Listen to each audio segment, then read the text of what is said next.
अशी पनीरची भाजी तुम्ही कधी ट्राय केली आहे का?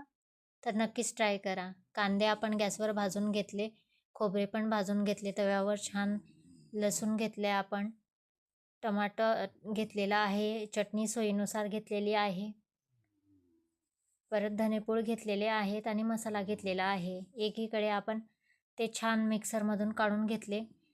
नंतर पॅनमध्ये तेल टाकून आपण जे पनीर होतं ते छान अलटी-पलटी करून छान त्याला फ्राय करून घेतलं आणि आता त्याचे आपण काप करून घेणार. बघा छान काप हे होत आहेत.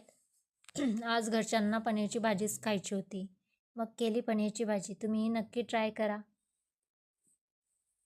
आता गॅसवर कढई ठेवली, त्यात तेल टाकलं, तेजपत्ता टाकला, मसाला घातला आपण आणि छान तेलात आपण तो छान फ्राय करून घेणार. आता पनीर मसाला आपण घातला, त्यात पनीरचे जे काप केलेले होते ते घातले. इतकी टेस्टी जबरदस्त लागते ना ही भाजी. तुम्ही ही नक्की ट्राय करा आणि कमेंट करून सांगा कशी आली ती. आवडलं असेल तर लाईक करा, शेअर करा, सबस्क्राईब करा. सबस्क्राईब केलं नसेल तर यूट्यूब चॅनलला. आता आपण त्यात पाणी घातलं, जास्तही पाणी घालायचं नाही. आता सोयीनुसार मीठ टाकलं, कोथिंबीर घातली छान. आता बघा ताट हे रेडी होत आहे.